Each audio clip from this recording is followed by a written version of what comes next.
From Zionism to devoting her life to supporting the Palestinian cause, here's the story of Hebrew priestess who chose her path based on full awareness, made sacrifices but gained a lot.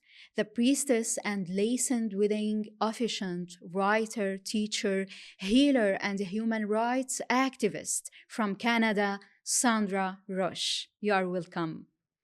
Thank you. It's a real pleasure to be able to talk to you. Actually, it's for me also. You were a Zionist, and not only that, but you were also involved in brainwashing for people to convince them how to be a Zionist.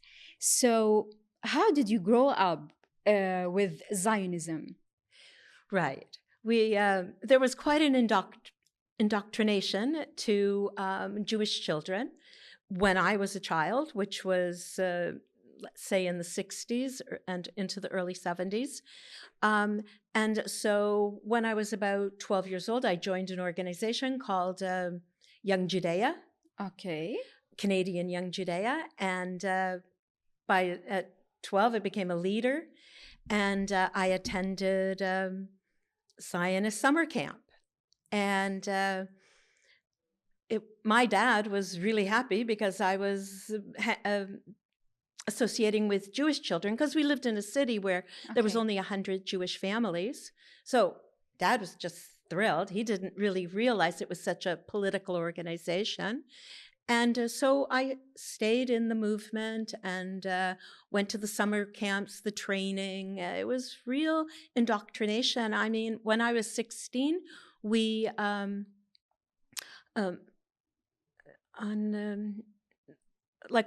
a Holocaust day, we reenacted the Holocaust. Okay. You know, it's a, Yeah. we had all these different, we're about 90 16-year-olds. Okay. And so we made up like a little acting centers, you know. And so mine was that I was a wife with a blind husband and a little child, and that we were wandering in the woods with nothing and asking people to help us.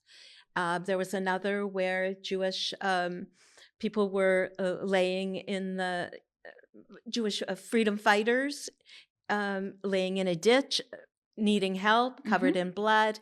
And there was one that it was supposed to be like a barrack in a camp in the Holocaust. And so there were people laying on the beds, and, you know, it was very impactful.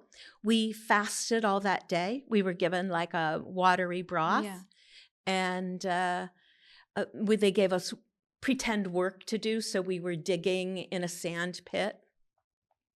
It made a big impact on a 16-year-old. And then I would try to bring that experience back to the young Jewish children in Moncton, New Brunswick. And so that is Zionist summer camp, where really it was about swimming and dancing and, you know, but what kind of dancing? We learned Israeli dancing and Israeli songs. And it was... Okay. And so when I was 19, I got married and joined the Women's International Zionist Organization in my little city of Moncton, and they made me president there. And so I stayed with Hadassah Witzo for another decade until I was you were as a leader or president of Zionist group? Yeah. Okay. And, you know, I had the history. My uncle had been a prisoner of war during, our whole family was in, my understanding was we were all in Canada. And he went as a Canadian soldier, but he was treated differently by the Red Cross because he was a Jewish prisoner. And so I grew up believing that I'm born in 1956, Israel becomes a state in 1948, and I believe that we need our own country in order to be safe. This has been in my head. It's just a fact. That's how I'm growing up. So, you know, now, like today, when I see the Zionists, I kind of understand it. Like, yeah, Sandra, you were there. But at the same time, you know, I'm like, okay, but have you not heard the facts? Mm. So it's when I see people just so resistant to understand how evil the occupation and the now I don't even use I just say the genocide. Okay, we're gonna talk about that, but before Mhm. that, we have to say that some of your family are Holocaust survival.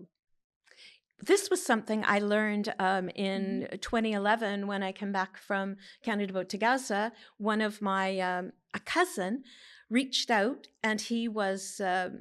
It turns out that his father and my um, father, their grandfathers were brothers. Okay. Yeah, the grandfathers were brothers, and he was about 80 years old or so, and from Lithuania. And this is where I learned a lot about the Roche family history in Lithuania.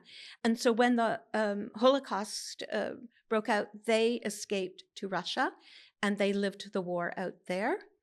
And he said that he was about 7 years old, and when he came back to our family city in Lithuania, that he had been in a class of 105 Jewish boys, at that time 7 years old. And when he came back, there was only like maybe 5 boys left. The Hmm. rest had been killed in the Holocaust. Yeah. Okay, so this is for sure affected you some way at that time when you were a Zionist. No. See, I Okay, didn't know about that story until after. okay.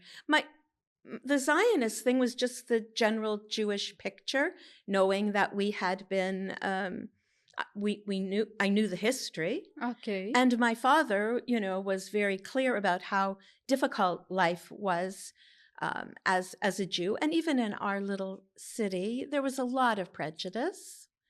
We had in our city, the Christians are divided between the Protestants and the Catholics, and so the saying is, the Catholics hate the Protestants, the Protestants hate the Protestants hate the Catholics, and everybody hates the Jews. This was just a way of thinking. So, but knowing just the Jewish history, knowing about the Holocaust, and being indoctrinated in Zionist summer camp, I could only believe that Zionism was the path. We had to have it. We needed that safety. Okay, I at that believed time, that you until I need was to be 48 years old. okay, you need to be safe at that time. This is the only way we'll be safe if we have our own country. I believed it all. The most moral army in the world. I believed it all. We say in Canada or in English, I drank the Kool-Aid. I believed it. What about the brainwashing process that you used to do or used to use to convince people about the Zionism? All right. Well, I wasn't really like, not out talking on the street the way I am as an Okay. anti-Zionist, but, it was, we trained the children by, introducing them to Israeli culture, Israeli dance, Israeli singing. And What is the Israeli song. culture at that time in your brain? Well, we have Israeli dancing, which is, very similar to the Palestinian way of dancing, but it's different. Yeah, Okay. it's different, and the rhythm is different, and it was I loved it. At that time. Yeah, it was fun to dance and to sing and to be part of a community. The community was so important to me. And so you're just, you teach the children stories of the Jewish pioneers and a land without people for a people without land. I believed this. I believed it. Okay. I was being taught it by my teachers. I believed it. Then a turning point happened in your life and changed your mind and your life That's to right. be anti-Zionist. That's right. So all my life, I wanted to go to, to the homeland. I wanted to go to Israel. And, but, life didn't take me in that path. I married young, I had children. And so now I'm 48 years old. And I decide that I'm going to take 1 year off. I have a job where I can take a 1 year leave and they'll give me the job back. So I think this is perfect.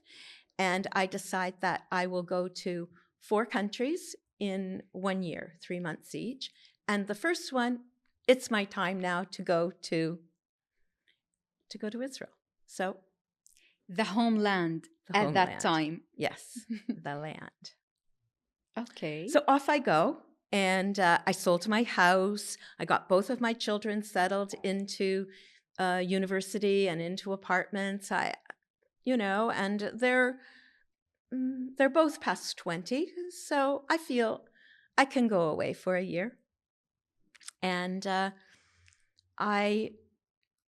were several volunteer opportunities for me in Haifa, but there was some with children. They didn't speak to me, but then there was this one at Isha La Isha, Women to Women, and at the Haifa Feminist Coalition. And it was working with women who had been like battered women and women experiencing poverty. I'm like, oh, this is kind of work I've been doing in Canada. It's very exciting. I'll go there. So I didn't choose children that were blind or children that had, polio. This one I wanted. When I get there, though, it's more than that. The Haifa Feminist Coalition, it is some kind of a little magical spot in the middle of that horrible country. But it's also like the founders of feminism in Israel live there, or in the Haifa Feminist Coalition. It's so amazing. And we share it with a Palestinian feminist women's organization. And anyway, there are a lot of the women that belong to the organization Women in Black. Mm-hmm. So Women in Black are women against the occupation. Okay. They're in all the countries of the world, and they are known for demonstrating on Fridays. And in Haifa, it is... I want to tell you where they demonstrate, but I can't think of the place right now. Okay. But it's every Friday, like around noon for an hour. And there's Jewish and Palestinian women and international women. But at that time, you were participating in this Woman in Black? Well, I had just got there, but Okay. everybody, it's 2004. All the women that I'm working with. It's before becoming anti-Zionism.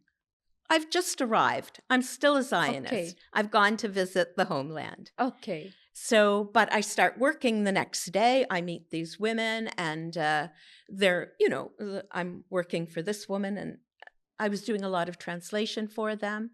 Not really translation. They'd write something in a poor English, and I would improve it. Mm-hmm. So, I was answering their emails, their English emails, things like that. And so they said they were, that they demonstrate with Women in Black every Friday. And I'm like, what's Women in Black? And they say, well, it's against the occupation. And they say, it's really like an anti-government demonstration. And I go, well, I understand not liking a government, a specific government. So I'll go with you. Okay. And then, they tell me more and more. So these are the women that I'm surrounded by. Mm-hmm. You understand? So I'm taking in little pieces. And then about my 10th day, visiting Israel, I go to Jerusalem, where I met with some Zionist relatives, and I had the Sabbath dinner with them, Shabbat dinner. Oh my goodness! And the things that I heard the man saying, the husband, like the way he was. I was like, oh, how can you talk about any kind of people like that? I couldn't imagine, that you could spew such. Oh, it was horrible. So the next day he took me to the old city of Jerusalem to wander around, and he told me, don't go on the Arab side. Stay away. It's very dangerous. You could be killed. And so I went to the wall to pray, where Jews put the little notes in the wall. I was very excited, and I had many notes from friends in Canada, and I was excited about it. And I was trying to pray, but I really couldn't find God there. There was a lot of shouting, and these women were fighting behind me. I was very distracted. Jewish women arguing with each other. Okay. And then I came out, and to know me is to know I have no sense of direction. So I came out and I was lost. And I went to the Arab village. Okay. Where he had told me not to go. But I ended up there because... So it was by chance? Yeah, it's me. To going to the Arab parts. Yeah. Okay. And it was nobody killed me. I had a great time. I met lovely people. It was just one afternoon. This is around day 10. And then I was meeting with some friends, and I stayed that night on the other side inside the West Bank boundary. And in the morning when I woke up, if I remember correctly, the apartment belonged to the Doctors Without Borders, and it was a Greek group. Okay. And so I was able to stay in that apartment overnight. And when I woke up in the morning, it's a very powerful morning for me. I made a coffee, and I'm looking out the window, and for the first time, I see this apartheid wall. I see it, and it's concrete, and they're just building it, so it hasn't come together yet. So there's a space. Okay. And I see a Palestinian mother with 2 children, and she's carrying the little shopping bag, and she is trying to get through the wall to get to her house from the shop. And I had this powerful moment, and I felt like I was being hit in my solar plexus by a giant pole, and I was just like reeling, and I started crying. And then I felt like, oh my God, I know what it is. And I felt like, some people will be laughing, but it's my life, and I believe it. I believed that it felt like a light of information was flowing in my head, and I knew about the occupation. I knew, and it's changed my life. And I went back to Haifa and to my new friends, and I'm like, what is going on? Okay. And someone gave me a book by Jeff Helper. Jeff Helper is the founder of the Israeli Coalition Against Housing Demolition. An incredible man, and he's written very good books. And this was his simplest book, explaining the occupation. A few days later, I went with a group of internationals. There was a group of Israeli seniors, older people, but they were going to go into Palestine or into the West Bank to pick olives, but I couldn't go with them. I don't remember why. But a few days later, I went with a group of internationals. So there were 7 of us. And we crossed over stayed that night in a Palestinian home in Jayus. I call it my village, my family. Mm-hmm. And, but not at that time. It was my first visit over. Okay. The first day, we got up early in the morning to pick olives, and we went down the hill where there was an apartheid, a wire wall, a fence, and we had to wait for all the farmers and the volunteers for the soldiers to open up the gate. And there were soldiers, two young people, oh my God, like children, with guns aimed right at us. Each, when you would come up, the gun would be right on you. I'd never experienced anything like that. And I found it like, really frightening. And then they took my passport. And there was a bit of a problem, but then they let us go, the 7 volunteers from all countries, into the field, and we picked olives. I am not a great olive picker, but I did my very best. I'm not a farmer. I didn't climb a ladder or anything, but it was fun. And I did my work, and I talked to the family and other farmers and what is going on, So now I know that their home is up on the hill and their farmland is down in the valley, and there is a wall separating their land. Why? Why is their house and their fields being separated? Well, you know, but I didn't know. And I find out it's because there's an illegal Jewish settlement a few kilometers away. I learned a lot about that village, and I took that village back home. This is the village I would talk about, because I was able to say what had happened to them, how they had at one time had 5 wells, and now they only had 1. And they had to share that one with another nearby village. These things were shocking to me, but so you can imagine what I'm hearing, what I'm learning. And the next day, they did not allow me, Canadian Jewish woman, don't tell me I can't, but the soldiers did not allow me into the field. What? I was so shocked. So we couldn't help the family. And I hugged the mom. We talked about the crying thing. You could cry. I hugged Itaf and I said, I'm so sorry that I can't help you. Because you see, her sons couldn't help her because they're not allowed in the fields because they're that age of young men that they don't allow.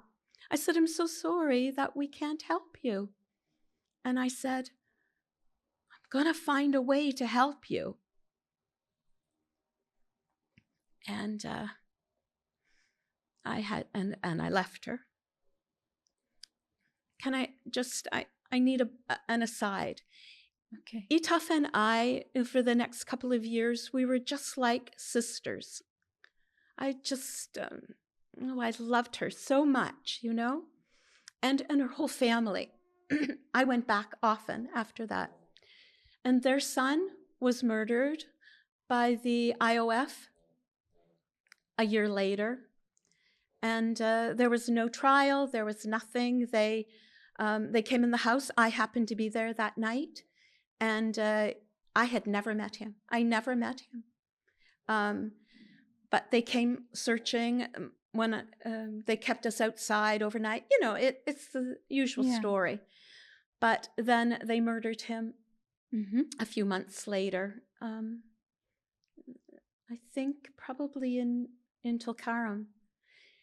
The story that I'm told is they told him, if you can get yourself to Jericho, put yourself in prison there, we won't bother you. But he couldn't get to Jericho that night, and they murdered him and 2 others. And so this was the first friend I had that lost a child. And Itaf, she lost her vision. They say that she cried so much that she lost her vision. And then she had a stroke and couldn't walk. And Yutov would only be, I would think, about 10 years older than me. So I think in this time she was less than 60. And, you know, in 2020, I lost my daughter to cancer. And I lost my vision 6 months later in my left eye. It's more of a string back to, you know, my beloved friend and their story. So I got to tell you, I'm very naive, but I believed that if I told people in Canada this story, it'd be over. The occupation would end. The Canadians would be on board and everything would happen. Okay. Well, I believed it, but you know it's not true. Nobody listened to my story. They didn't want to hear me. I still kept working and speaking, and I did stay in Haifa for about 2 years. Then I was I'm done. I'm not done fighting, but I'm going to go fight from home. But I don't want to live like this. I want to go back and be near my daughters. And so your journey from Zionism to anti-Zionism based on something spiritual and cognitive at the same time. That's right. Yeah. But I really feel like I've been divinely guided to this path. And it makes it even more important to me. It's me. It's my blood. Nothing could stop me. And for the next couple of years in my work, I was in Palestine about every weekend, either for demonstration, you know, Berlin, the demonstration against the wall, going back to Jayus. They were demonstrating all the time, trying to get the wall removed. Eventually that did happen, but all that happened after I left. I stayed really active and committed, but keeping my easy life in Haifa and not the more difficult life on the other side of the wall. But I did go regularly. And I just felt my commitment and my disbelief. I wish I could explain to everybody just how every moment was just, what? Why? I just kept asking, and other activists would just kind of laugh at me and shake their head, you know, because they know. But for me, every day was an uncovering. So 2006, war in Israel has attacked Lebanon. Yeah. There are rockets flying into Haifa, and they are landing very close to where my apartment was, but 1.5 kilometers on both sides. And I'm alone. I'm alone in my apartment. I think I'm done. I think I'll go home. But first, I got this idea. Okay. I thought it was really, it's a brilliant Sandra moment. I thought, if I can get in touch with a journalist back in my city in Canada, and I'd say, you know, I'm a Jewish woman. I'm trapped in Haifa, and there's rockets landing near me. Okay. I might get a story, right? Well, I called a friend who knew a friend, and next thing I know, I'm getting a call. I'm being interviewed, and I show up in the newspaper the next day. I've never been in the newspaper. I'm not in, you know, this is new for me. And then our national morning radio show, they call me and they ask, can I be interviewed? And I think, this is good. This is the moment. This is the moment. And I call the organizations I'm working with, you know, some of the media people, Women's Coalition for Peace. Okay, what are the main talking points that I need? I write it down. I'm ready. The radio show starts. And are you okay, you know, Sandra, there in Haifa, blah, blah, and I'm like, blah, blah. And then I say, this is Israel's fault. Israel attacked Lebanon. Israel with the occupation. And he just said, Now, normally, I may have been shut down, like stop the interview. But he didn't. This man just opened up the gate. Every talking point I had, I said. Okay. This is a big shock, let me tell you, to my family listening to the show. But, it's just not important. Important that I am able to tell the story of what is going on, the real truth of what is going on inside 48 and in the occupied territory. It's beyond anything I could have hoped for. And they ran a clip every hour on the news. I got to tell you, being an activist for this many years, getting our story on the news in Canada doesn't really happen.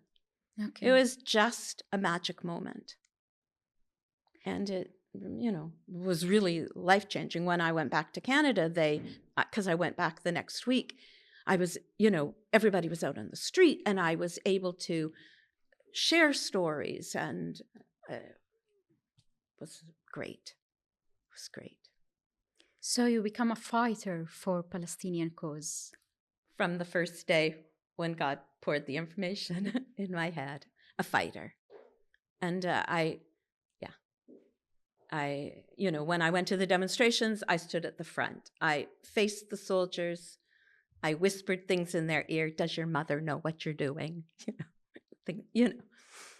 And then now I go home. It's 2006, and I'm working with organizations like Independent Jewish Voices, and in Israel, I worked with many good Jewish men and women who are fighting the occupation. Okay. And there was a lot of organizations.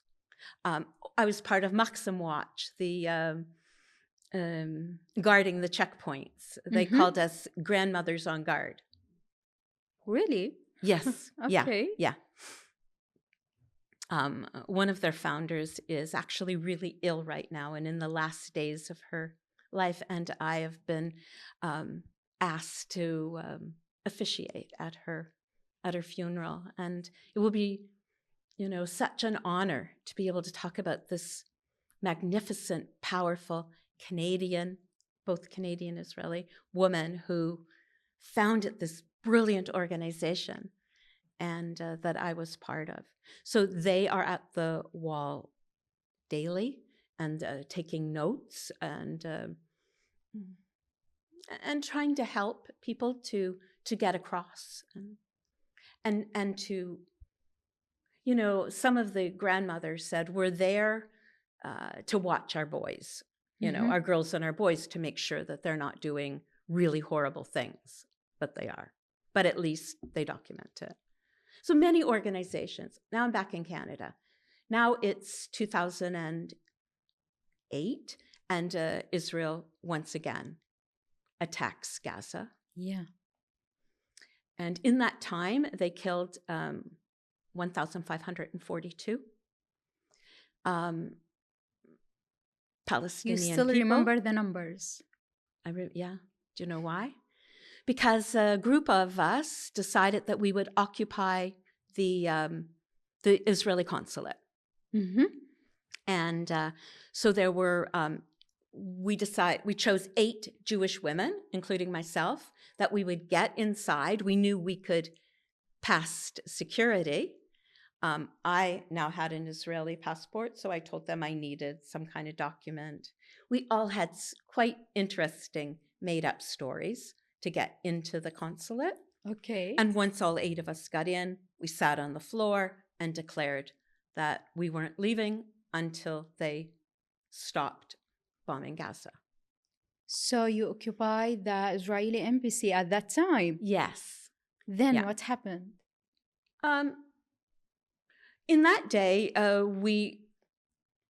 they finally sent in the police, and I have to tell you, the Israeli security hit 2 of the women, smacked and grabbed cameras and did stuff.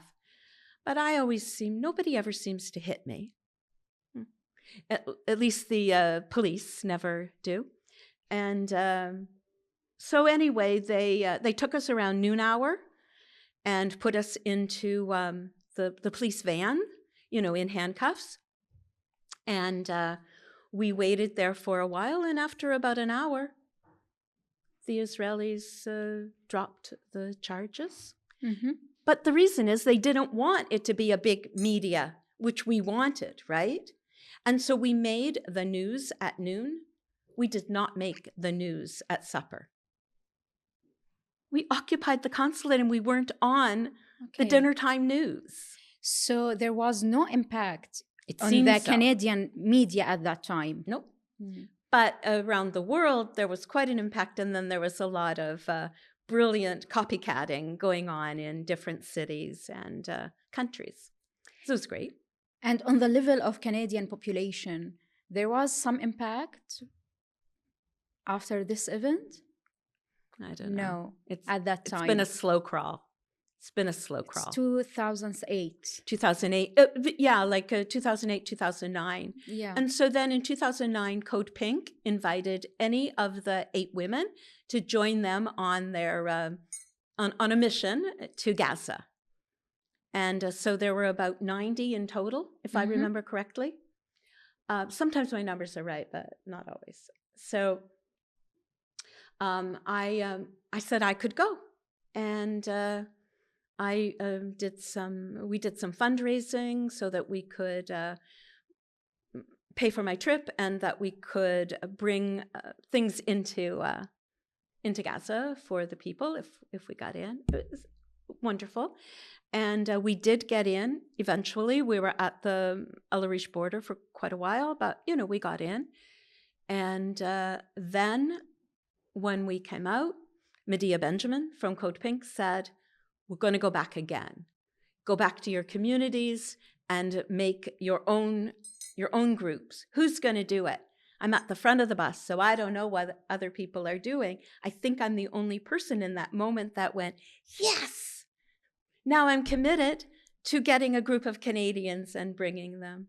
But I did it, and it was wonderful. And 3 of our members were Palestinian, and 2 their families were from Gaza, a doctor and an entrepreneur.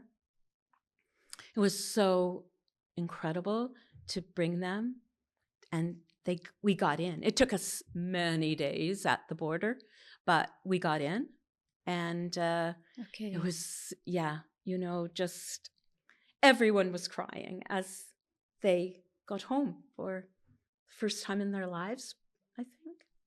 And they're seeing family there. It was so wonderful. And, we, in both trips, we went and visited with women. The first trip was on International Women's Day, and we went where people were living in tents, and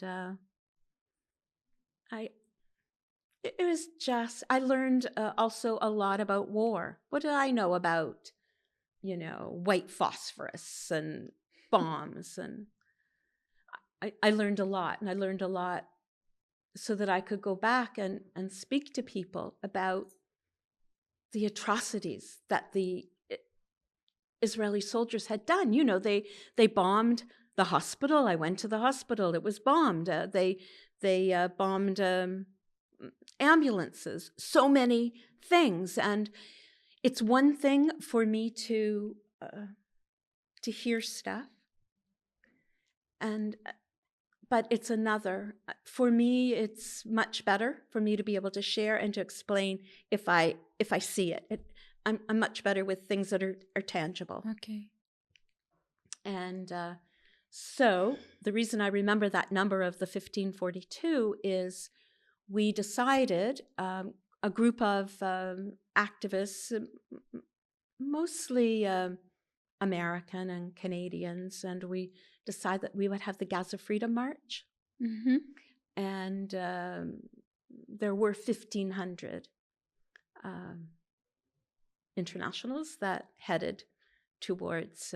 They didn't get permission to get in, but it was huge. And I didn't go on that. I stayed at home doing media and just getting the information out to our supporters. And that was 2009. And then in 2010, the Freedom Flotilla was bigger. I wasn't part of the original, from 2008, those first boats that actually did break the siege, did get into Gaza. Before 2010, I need to hear from you about people of Gaza at that time. How can I tell you how welcoming and kind and generous with so much, with having so many problems all the time, right? With shortages of food and the limits on what could get into Gaza that the Israeli government puts on them. And yet, they made sure every day that they'd bring us food, and we went into the tents and, sat with women and listened to their stories through interpreters about how dry and dusty it was. We went in May. Now it was dry and dusty with snakes. And in March, it was wet and damp and cold, and it was hard. 2010. So 2010, still working with the people from the Gaza Freedom March. We're still together. We have quite a good-sized group in Toronto. And Israel attacks the Mavi Marmara and kills 10 activists. I said once to the captain of the Mavi Marmara, when you went, did you expect that they would do this? He said, I never expected that they would kill someone before they even boarded our boat. This makes a big impact on me. He's not telling anybody else. He's just speaking to Sandra from Canada. When he said that, you know. And there were also, I knew that there were a lot of activists on the boat, but I didn't know exactly who. And I think recently you've interviewed my my mentor, my hero, my friend, Anne Wright. And I thought perhaps she was on that, on the Mavi. And so we're watching closely. I'm doing media. I'm up all night. Around 11 o'clock, I say to my friends, if we don't know anything more, then I say, wait, tomorrow I will meet you in front of the Israeli consulate and we'll start a hunger strike. I'll be there at 6 a.m. I'm an early riser. So we went and we camped out in front of the Israeli consulate, I think for a couple of days. And it was a hunger strike. And it was really, we're like so terrified for all the people that were on the boat and the other boats and just waiting to hear. But this was very impactful, and this was, of all the things that I've ever done, every news outlet in Toronto came down to the site and interviewed us. All the big ones, all the big Canadian national news outlets. So they started to hear you. For the day. And by that night, there were about maybe 1,800 out on the street. And, Naomi Klein was giving speeches. And some of us were staying. We had to hold our ground where we were demonstrating in front. Because if we left, the police would find a way to move us. So we stayed. And after, the dust had settled a little bit, my colleagues and I said, we need a Canadian boat. So the attacking of Mavi Marmara in 2010 didn't stop you, other than you started. We said, now we need a Canadian boat. You're going to blow up a Turkish boat. Are you going to blow up you're going to kill people on that boat? are you going to kill people on a Canadian boat? And, you know, the Americans and also were going to have a boat. So I remember I made an announcement at a fundraiser, a talk, perhaps we were talking about the flotilla, and I said, we are ready now to get a Canadian boat. And one person from the audience came up and put $1,000 in my pocket. And that was the beginning of the fundraising, so that we could buy a boat. And we bought a pretty good sized boat. Mm-hmm. And we, in Canada, we partnered with ABCDE, with Australia, Brazil, Canada, Denmark, and a few people from England, and actually we had a few from Germany at the time. And they also helped to contribute to the money that we needed to purchase a boat. And around March, we realized that purchasing a boat was something you really couldn't do from the other side of the, from Canada to Greece. And so I took a leave of absence from my work. And because I was the national coordinator for Canadian Voice of Women for Peace, they are like, yes, Sandra will support you. And you take your time, go and buy the boat. And we found someone who could do my job in my absence. And so a short training, and off I went. And I did the part on the land, but always speaking almost every day to the Canada Boat Steering Committee. Okay, I saw a boat. Okay, I think I found a good Greek captain that everybody likes. And the Greek ship to Gaza recommends this lawyer. I've met with him. I like him, so we did all that. And eventually was able to negotiate a price on the boat, to purchase a boat. And the lawyer, I had the captain, and then we had a participant committee back in Canada that got 45 participants. It wasn't easy, actually. Oh my gosh, it was so much work. Months and, of work. And, but the people wanted to do it. When you let people know, they're like, yes, please let us be on the boat. But, it's the vetting them. And so that in itself is a big job. Our captain was the same captain who had been on two of the early flotilla boats that got into Gaza. And he was 100% committed to the cause.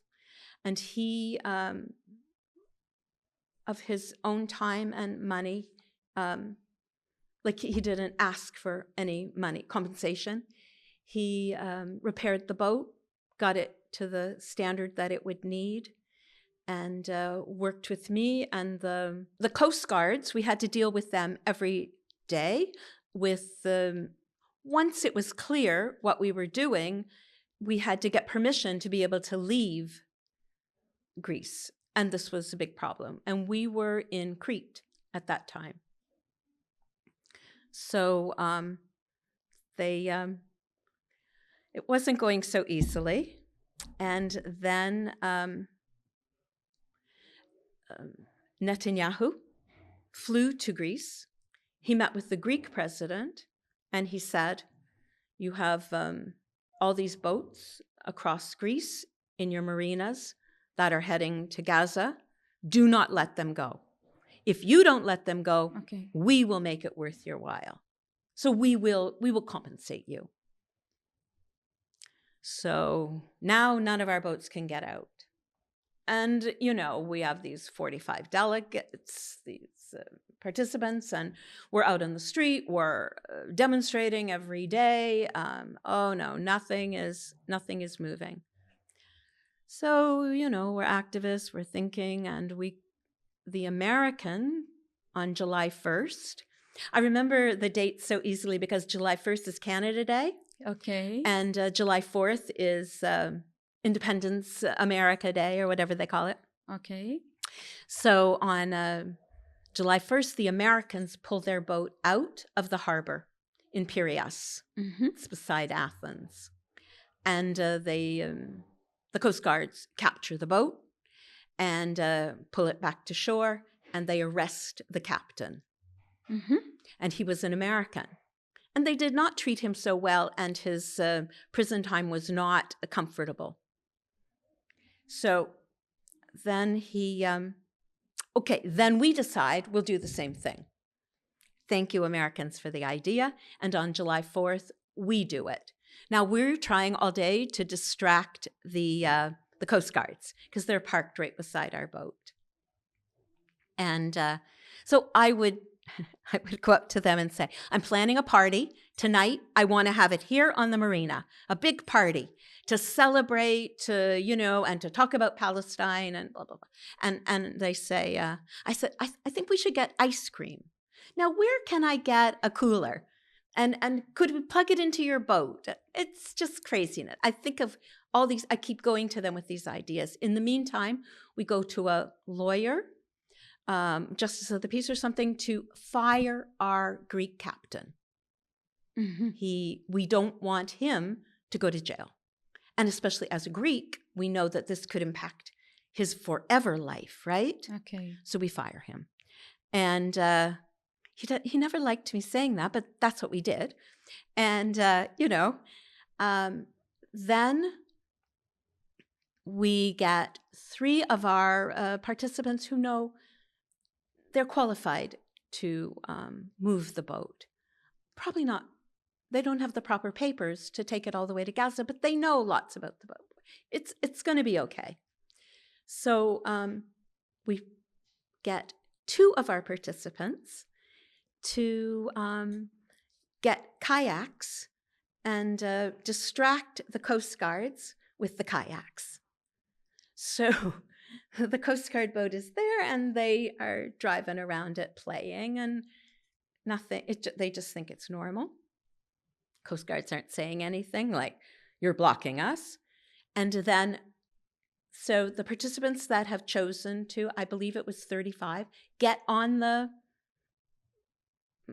boat, and I stay on the shore.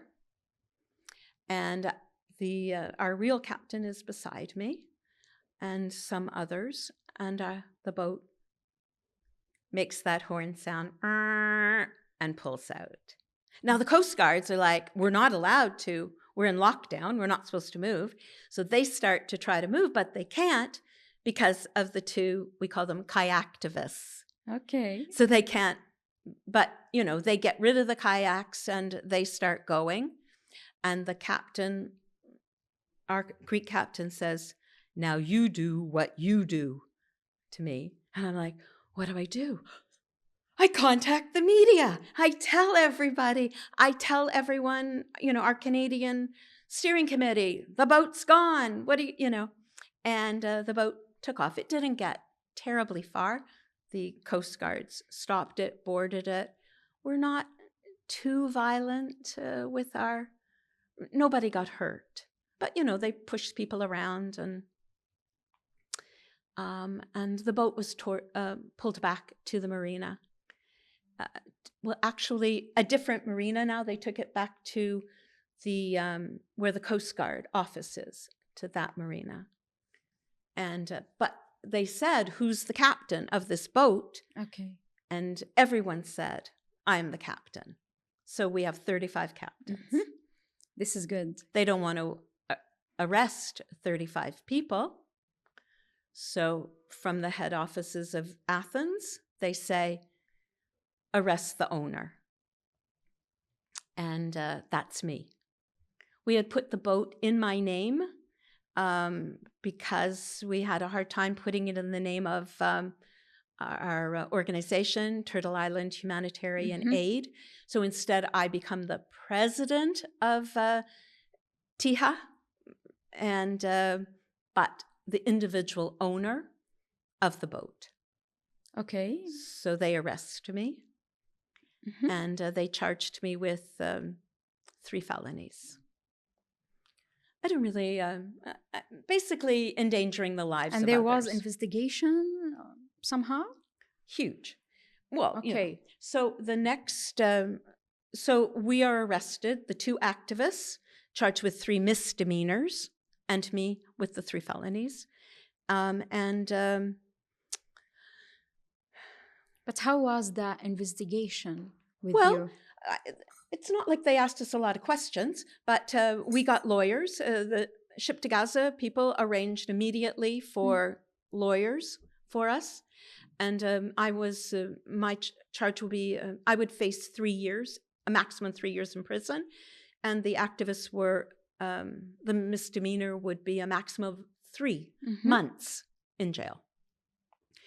And so, not the next day, but the day after, they closed the court of that a little town near Agios Nicholas, the island of Crete, really little town.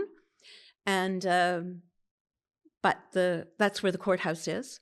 There were no cases that day, just ours. And so the courtroom was full, of course, with our activists, and there is media people outside. And they start this case with the Crown Attorney and the judge. And both of them spoke English fairly well, but they found an interpreter. Now, for all 3 of us needed an interpreter, and she was not a professional interpreter. She was someone who worked in administration in the courthouse, and it was a difficult translation. I just have to say, as someone sitting there and everything being said in Greek, and then she would tell me the question, and then I would give her my answer. But usually, she didn't translate my answers or the others. And the Crown Attorney said to me, well, if it was an airplane, would you just let some passengers fly the airplane? I said, I don't know anything about airplanes. It made her very angry. She was like, anyway, they were not.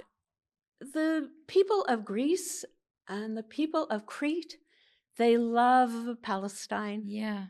And my lawyer said to me, Sandra, just make them know how much you love Palestine. Make that the center of your answers. Just focus on that. Why are you doing it? We're doing it, because of occupation and the siege on Gaza. And so that was basically what I did. So then we find out the case has gone on all day, and it's a little bit of a scary time, but I did a lot of praying. And then they said, so now I have the interpreter because it's coming down in Greek. Are, on 3 charges, blah, blah, blah, for Sandra, is it guilty or not guilty? And then she says to me, guilty.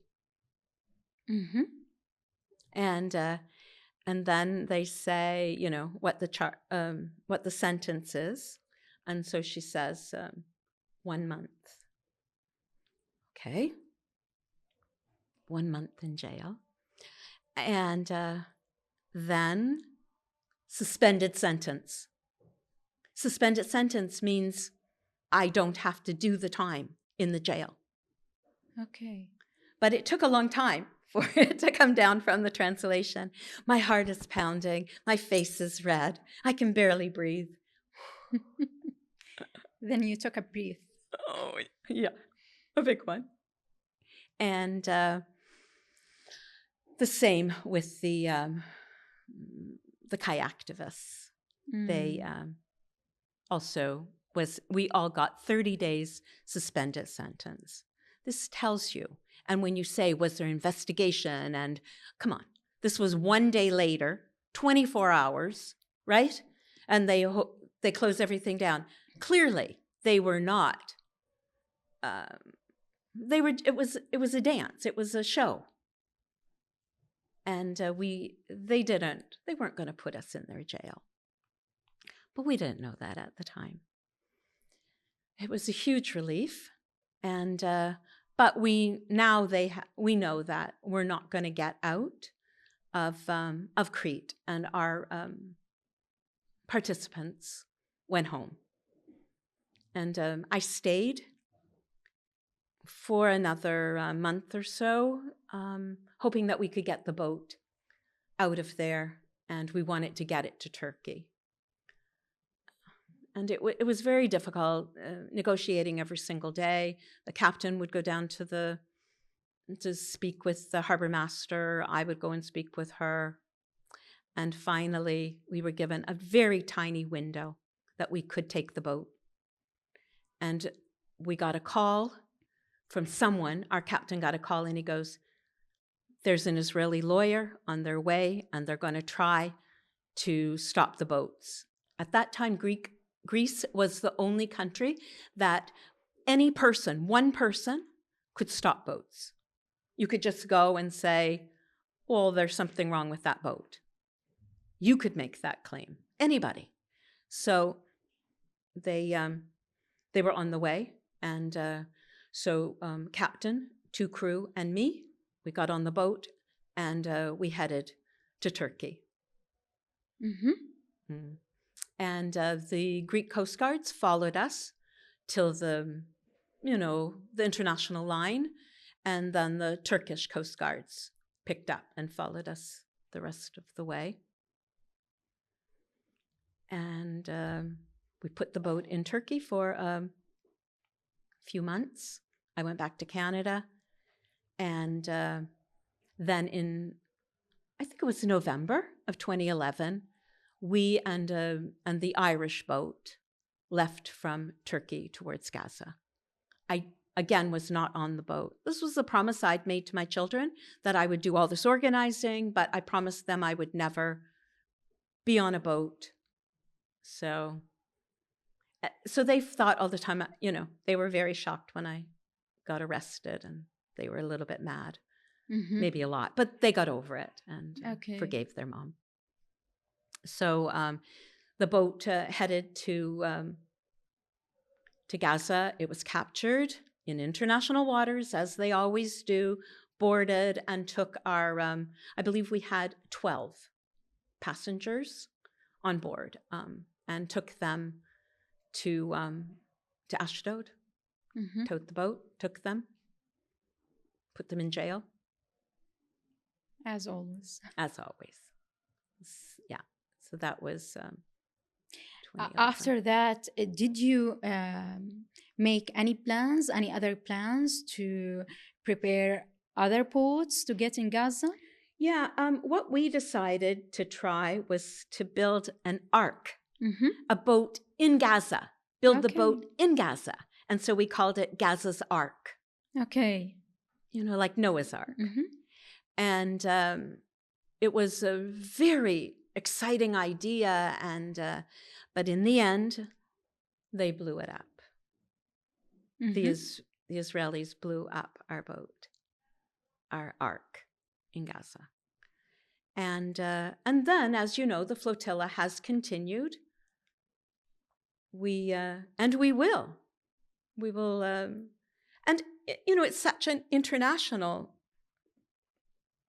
The Freedom Flotilla is such an international group with so many countries and so many people involved, and we will continue to sail until there's an end to the genocide. It's not going to stop. And over my years, I've stepped away for a variety of reasons. And just from the planning of the flotilla, but continuing to work in other organizations in other ways. It's in order to explain the Palestinian cause. Yes, and issue. Yeah, of course. Sandra, you experienced a lot of challenges in order to explain the Palestinian narrative to Canadian population. But after 7th October, what does it change? It's an obvious change. It's obvious. More people, the people in the middle, they're going over to the left. I'm not really good at remembering right and left, but they're going over to the left. It's clear. There's more people on the street, and there's, I had I got a new knee this year, so I Mm-hmm. wasn't really stable, and I was a little worried about being out on the street so much. So many people out on the street, so many young people, new organizations, so many new Jewish organizations who are now anti-Zionist and are saying, this is a genocide, end the genocide. So it's, there's a promise there. Our governments, it's still very hard. It's really hard to find a member of parliament or anybody in government that's willing to speak out. Mm-hmm. Canada, United States, anywhere, it's very difficult. And it seems like our governments keep becoming more and more right-wing and conservative than ever. It doesn't matter. The people. It is the people that will make the change. And I just always believe there's always an end to every cycle, and there will be an end to this. I believe it. Mm-hmm. But we can't stop. For sure. By the way, in your website, you wrote about the victories in your life. Do you think that this breeding of Palestinian narrative now, after all of what happened and after all of your experience, this is kind of victory, of your victory in your life? I'm not going to call the genocide any kind of a victory. No, I'm talking about the breeding of a Palestinian narrative. Yeah. Yeah, I'm definitely very happy to see that people are listening and to see that such big changes, in the, just an average person now saying there's a genocide Mm-hmm. of the Palestinian people. But there's still that, the crazy thought, the misunderstanding that, Yeah. well, they have to do it because the Palestinians want to kill all the Jewish people, push them into where do they want to push them into? The sea. Terrible, actually. It's hard to you have to keep Yeah. explaining, you have to keep teaching, you have to say, this isn't new, this is an old story. And when people say, oh, they've been fighting for thousands of years, no, this is new. This is when they gave this land to the Jewish people. It's new.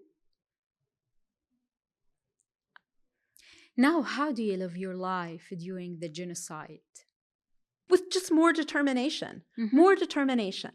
like a new commitment to the flotilla, because we can make a difference. A new commitment to independent Jewish voices. I think that we need more and more numbers so we don't look fringe. So nobody says, oh, that little fringe Jewish group. No. Now it's going to be a majority Jewish voice against the genocide. Mm-hmm. So just my life is it's a renewed commitment. We can't drop it. We've got to start working harder and longer, smarter. As a Jew, you said that when you was a Zionist, you was thinking that Israel is your homeland. Yes.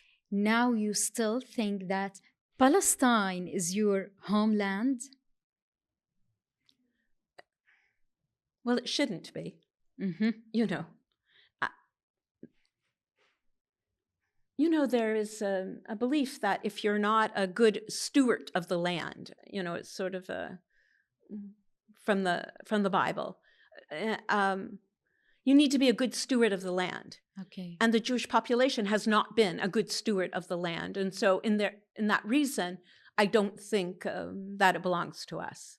So I have to hope that I can find my freedom freedom of Jewish Canadians inside of Canada. We don't own this land. It doesn't belong to us. My Israeli passport now means nothing to me. And You're my not heart proud is in now. Palestine. Okay. My heart is with the Palestinians. I can't even tell you how. Oh, I don't have to tell you. You know Palestinian hospitality and the deep, deep hearts they have, and they were just always so good and so kind to me, knowing that I was Jewish, knowing that I was holding a Canadian passport, a Jewish passport, Israeli passport. Okay. And still, Sandra, we know you. But maybe now you have a real ties or real connection with Palestinian land because you are working from your heart to support the Palestinian cause. Since that day in 2004. Mm-hmm. Yeah. I'm very, I have a deep connection to Palestine, to Palestinians, and to knowing that it's their land, it's their farmland. We stole it. We took their houses. When I lived in Haifa, they taught me how you could recognize a Palestinian, a former village, that the Israelis had moved into and taken over.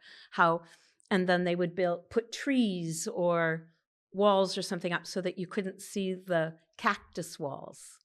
But if you could find the cactus walls, you would know, oh, that had been a Palestinian village before 48 that we stole.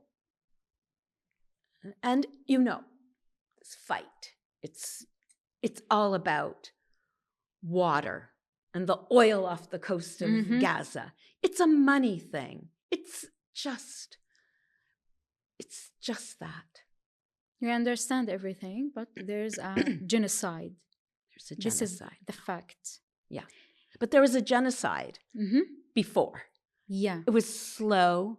It was harder to see, but it was clear. The diet, the amount of food that could get into Gaza and what could get in, and, the ban on tomato sauce and chocolate, whatever. It's, there's been how much food a woman of your age and size would need, and how much food, and the Israelis calculated all of that. Ugh. Sandra, do you have any moments in your life that making you just want to stop because you get tired somehow? Well, sometimes I stop and I get tired and I take a rest. And sometimes life is, it's big. Yeah. But my commitment doesn't end. But, sometimes I can't do it. I can't be on 20 committees and write 100. I never write letters. I don't like that. But I can't. Okay. And so I take a break. I sign the petitions, and I'm still always involved, but without so much time. And so sometimes I take a break because I'm a very privileged woman living in Canada. But my heart and my brain are always there. And now you're still planning for going to Gaza by Freedom Flotilla.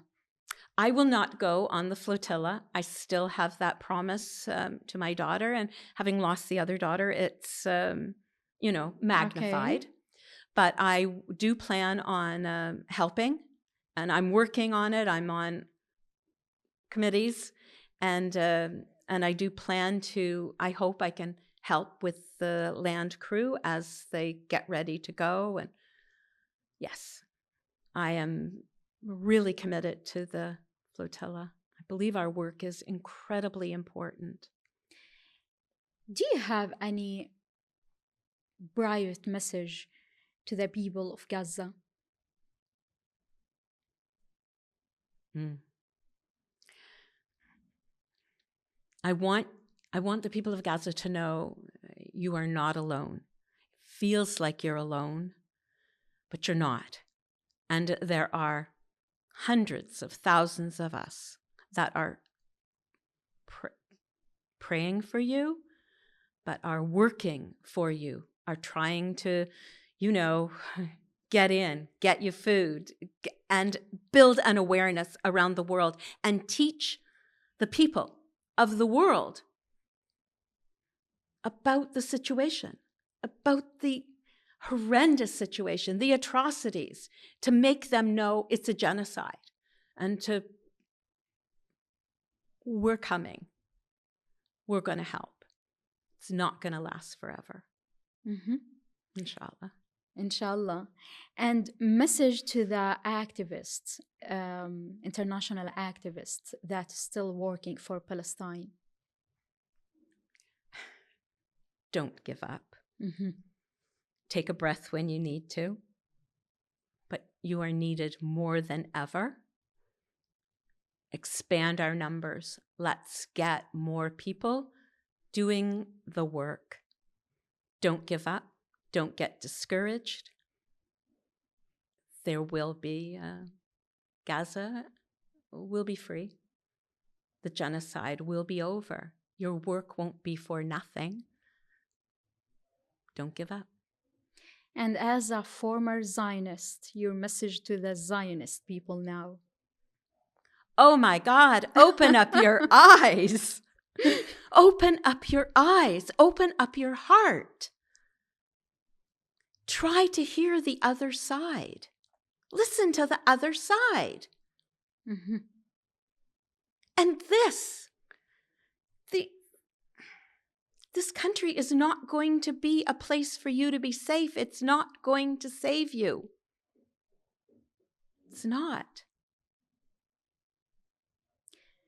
Really, thank you so much, Sandra Roche, for everything. Actually, you inspired me, by the way. Thank you for your honesty. Thank you. You are welcome.